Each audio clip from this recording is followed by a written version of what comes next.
Help for those living on the streets in East County may start with these wristbands, the new outreach for those in need of housing. Why don't we combine our efforts, maximize our impact, and really hunker down in San Diego to really target the types of gun violence prevention that San Diego needs most. Joining forces, local groups demanding tougher gun laws say they'll present one unified message. We spent billions of dollars and several decades preparing for years like this and stretches of years like this. In making San Diego drought-proof amid another dry spell. Local water suppliers say they're ready for the challenge ahead. KPBS Evening Edition starts right now.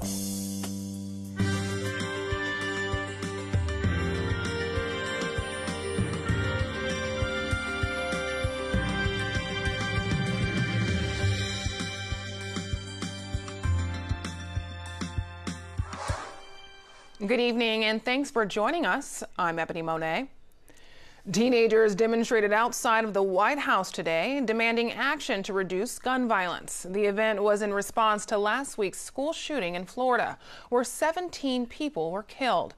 Florida's incoming Senate president, a Republican, says there will be a sweeping package of gun control bills. Those demonstrating say today they want to see more at the national level. We believe that there needs to be background checks before all gun sales, but this isn't supposed to be the Republicans against the Democrats. It should be everyone coming together and deciding that something needs to be done, because at the end of the day, there are kids in school that are worried about their safety. The accused shooter, Nicholas Cruz, made another brief appearance in court today. His lawyers say he will plead guilty to murder if the state does not pursue the death penalty. In the wake of last week's mass shooting in Florida, some high-profile gun control groups in San Diego are joining forces to fight for tougher gun laws. The advocates are launching a new coalition to streamline their efforts. KPBS reporter Susan Murphy has more. Last week's deadly shooting in Florida now has San Diego gun control advocacy groups rallying the public and lawmakers to demand stricter gun laws, universal background checks, and an end to gun violence. Our legislators will say it's too soon to talk about gun violence, but for those families, it's too late. Advocate Wendy Wheatcroft is leading the new coalition called San Diegans for Gun Violence Prevention. The mother of 3 and former teacher says the new group is necessary because there was too much overlapping of efforts. We were at the same events, we were lobbying for the same bills, and we were working very closely together already. And I said to them, why don't we come together for real? Why don't we combine our efforts, maximize our impact? The group is comprised of members of Moms Demand Action, San Diego Brady Campaign, Sandy Hook Promise, and Survivors Empowered. Wheatcroft says a big emphasis of their mission will be educating the public ahead of upcoming elections. We really want to drive home the issue that voting matters. And when we vote for gun sense candidates, we can save lives. Wheatcroft recalled her own experience of gun violence while working at an Escondido school that she described was inflicted by gangs. I have been huddled in my classroom with my students, not knowing if a shooter is going to bust through the door at any minute. I have sent texts to my family. She has since quit her teaching job to volunteer as a full-time advocate. And I just can't live my life without doing everything possible to stop this from happening. Wheatcroft is inviting the public and local lawmakers to the group's launch event and first meeting on February 27th at 6 o'clock at night at the Mission Valley Library. Susan Murphy, KPBS News. The White House says President Donald Trump supports efforts to improve the federal gun background check system. The president has spoken with Republican Senator John Cornyn about a bipartisan bill under consideration. The bill would penalize federal agencies that fail to provide necessary records and reward states that comply with grants and other incentives. Here in California, a state assemblyman wants to allow more people to request a gun restraining order.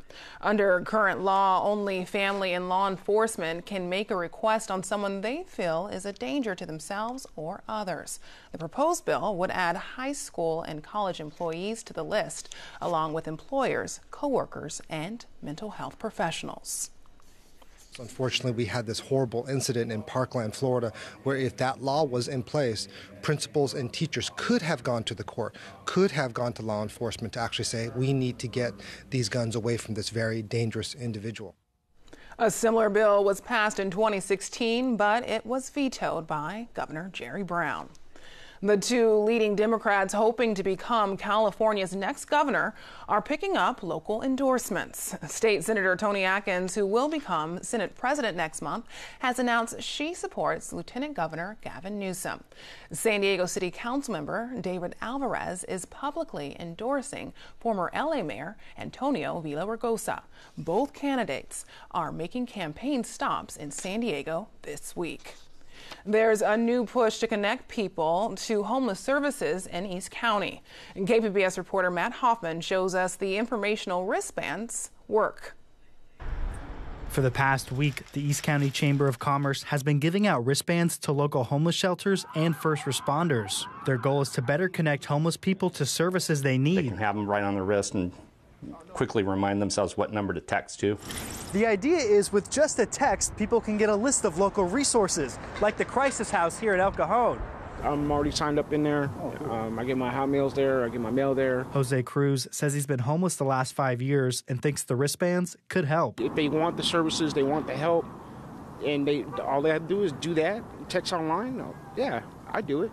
For people to get the information, they have to text Connect EC to 77453, which has options including support for basic needs, health, and shelter. Most of them really don't know where to go or even know what to look for. And that right there, like I said, that's a big step up, and it'd be really great for that person that didn't know. Cruz has a cell phone and thinks texting is an easy way to get information. Not everybody out there on the streets has smartphones, and so if you don't have a smartphone, it's kind of hard to navigate a website. So we think that by having a text based app, it's going to open it up for a lot of other people. 2,500 bracelets were made with financial support from the city of El Cajon. Matt Hoffman, KPBS News. Evacuations are in place near the town of Bishop due to a wildfire. The Pleasant Fire broke out Sunday in rural Inyo County near the Sierra Nevada. The fire has burned about 4 square miles and is threatening 500 structures. Fire crews say the biggest challenge right now is the wind. In our area, the wind was an issue this morning, especially at higher elevations. Later in the week, cooler weather and a chance of rain. Brittany Boyer has details in tonight's forecast. It started off nice and windy today, but now the winds are going to be relaxing. The cold air is going to be with us at least for the middle of the week, and then by the end of the week, we could have a few more opportunities for a couple of spotty showers. But looking at some maximum wind speeds, a lot of these early this morning, but some areas looking at wind gusts over 70 miles per hour. The good thing is the winds will be relaxing tonight. The bad thing is we have cold air in place, and with those winds that will be relaxing, we could actually see some patchy frost out there. So we do have a couple of frost advisories in place here, including the area of Ramona down toward Alpine, and then you work your way on east there. Those are winter weather advisories. Now, the storm system that we're dealing with right now is moving away, but there could still be a couple of inches of snow, at least in the highest elevations of those mountaintops. So take it easy if you are going to be traveling. The satellite and radar pretty quiet last couple of hours. A lot of the moisture was early this morning, but again, still over the mountains. We're looking at some scattered snow showers. For tonight, it's going to be a cold one here in San Diego, 44 degrees, mostly clear and chilly, but on east, we'll find some even colder temperatures down to the teens in Mount Laguna tonight, 26 in Ramona. And again, those clear skies with those relaxing winds will make for a cold night tonight. So if you have any plans that are outside, protect them, as we could see some areas of patchy frost by Tuesday morning. And Tuesday, you can see this dip in the jet stream, allowing for that cold air to funnel into the region. So temperatures will be running below average. We get the sun out, but some cool temperatures, a high of 60 degrees for tomorrow. Late in the week, the cool air is with us and also some showers as well. So looking ahead here at your extended forecast for the coast, Friday will be the day that we have to watch out for a shower or two, maybe a shower sneaking into the forecast for Wednesday. Meantime, as we work our way inland, we will see some showers later on this week with temperatures by Saturday bouncing back to above average with plenty of sunshine in the mountains mountains, we'll have to watch out for some additional snowfall late this week, and in the deserts, also seeing some of that cool air with a shower possible Friday. We'll send it back to you, Ebony. Following a very rainy season a year ago, San Diego seems to have returned to a drought. From June to December, the region had record low rainfall. So why are local water authorities confident they've got an adequate water supply? KPBS editor Tom Fudge has the story.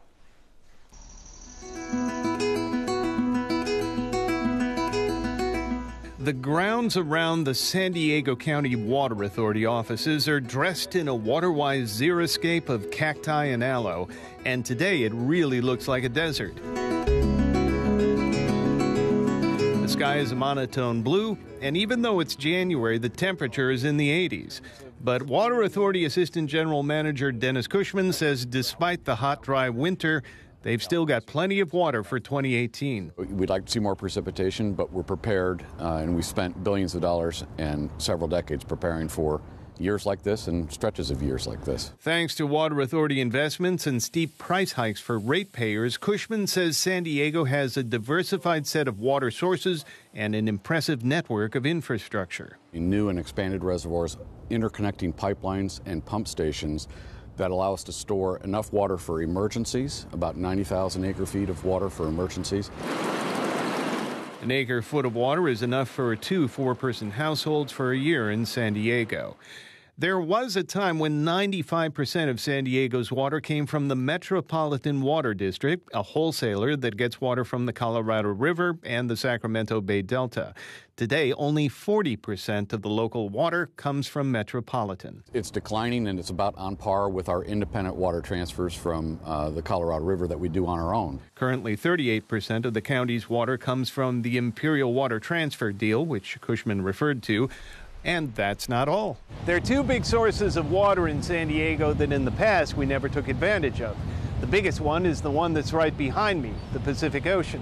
But now that we have a desalination plant in Carlsbad, 10% of San Diego County's water supply comes from the ocean. Sanitizing wastewater for use as drinking water?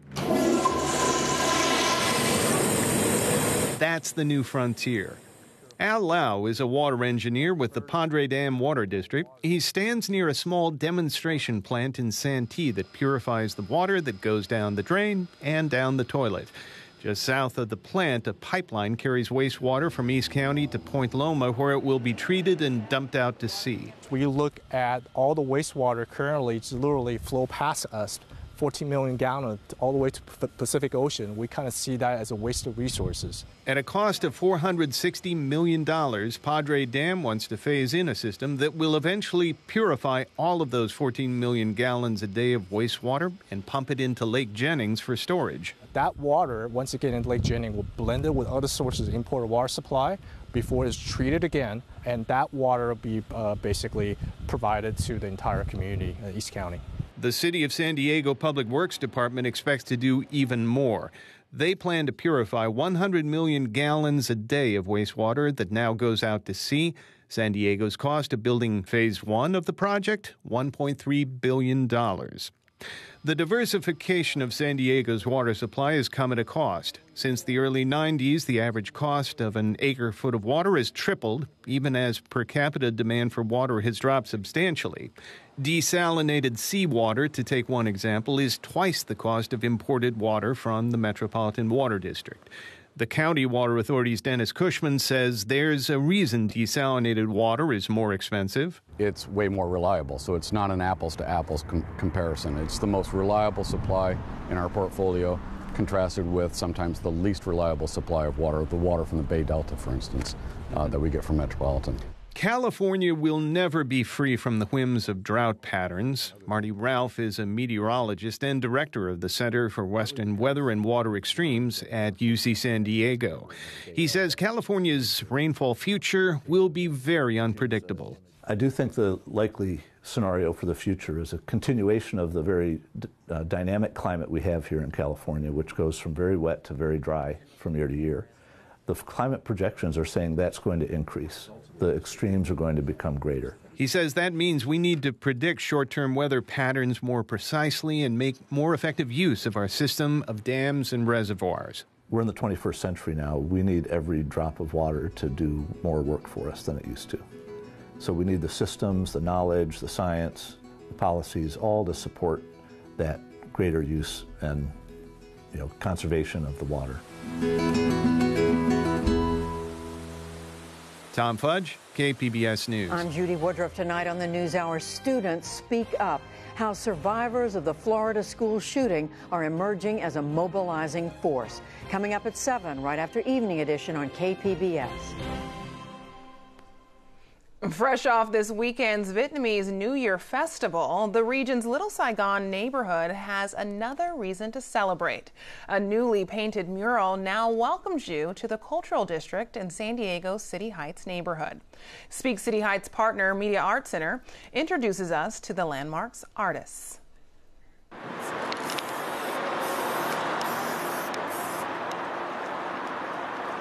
We've been traveling the country for about 3 years, painting vintage large letter postcard inspired murals.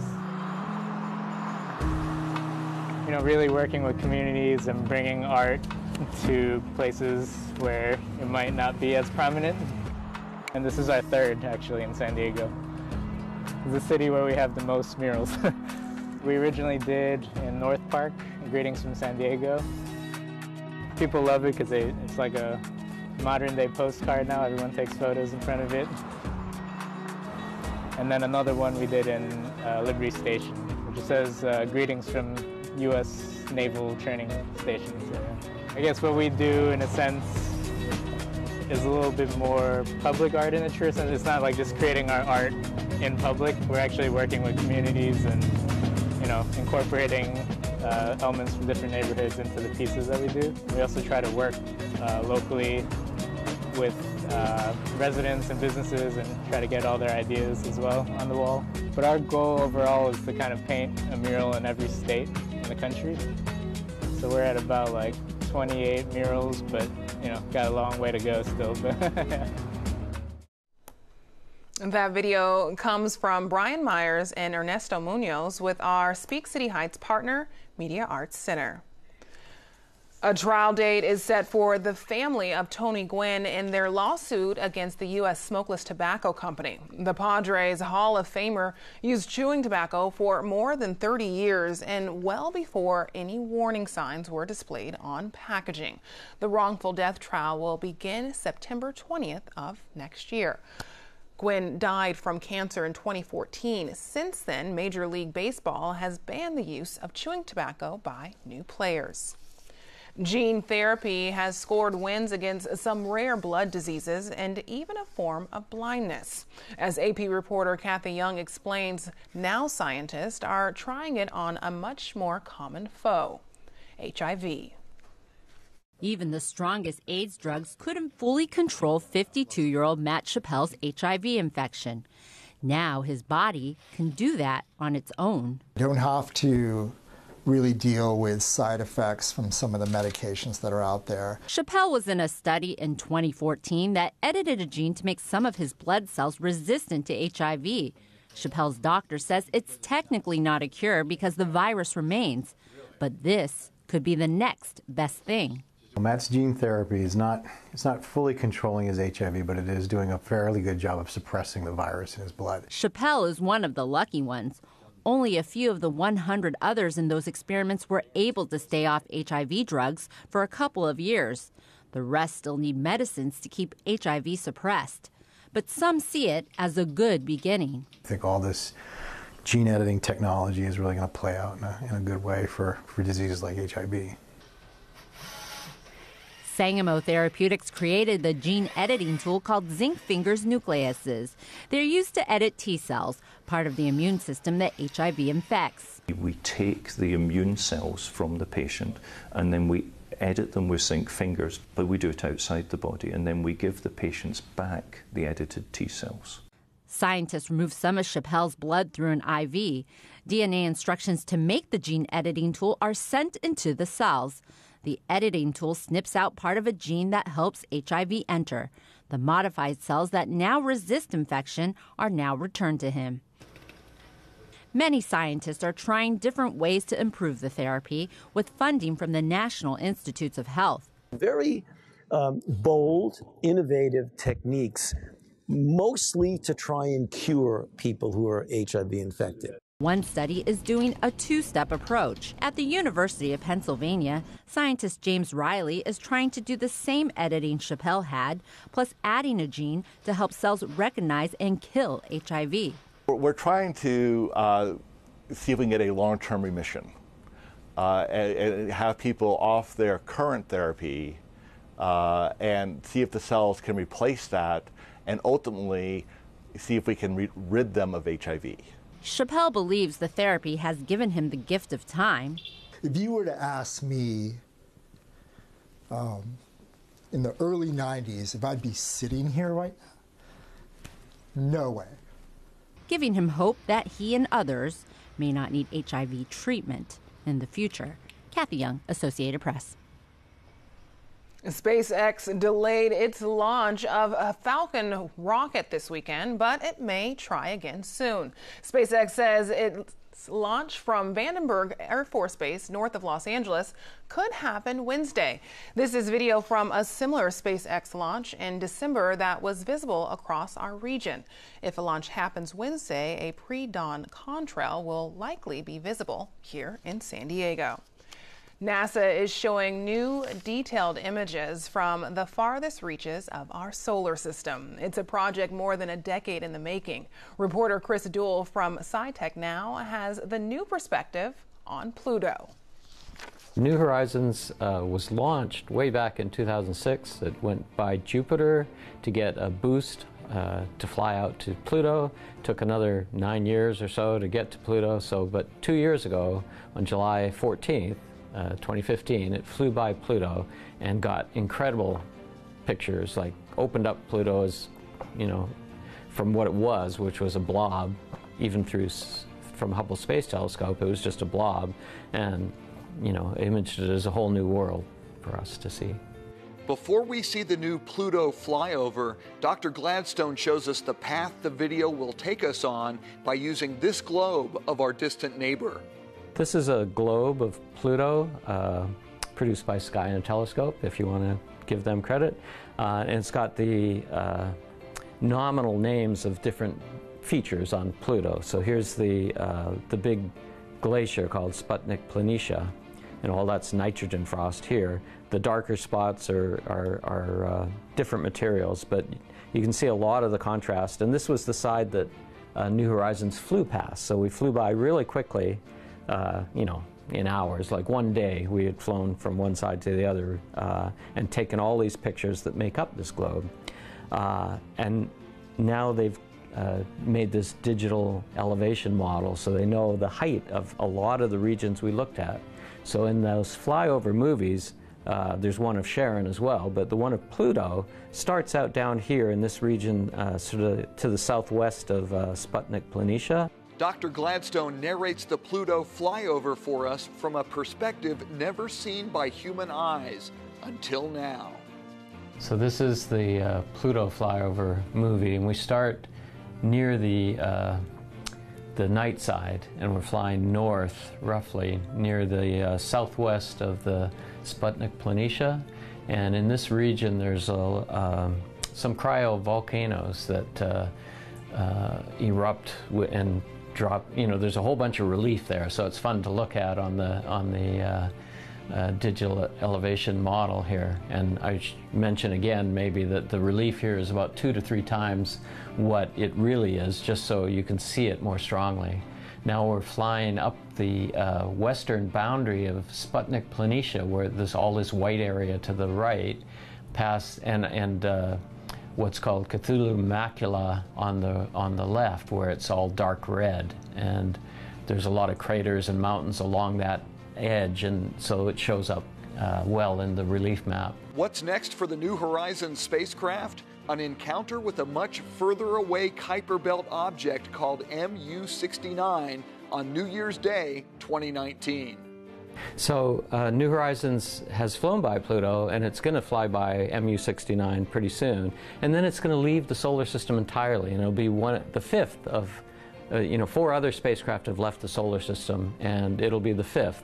There's not many more planned after that, but its legacy will to really opened up the outer solar system. So Pluto and the Kuiper Belt, all that area was totally unexplored except by ground-based telescopes, which don't really tell you a whole lot about that region.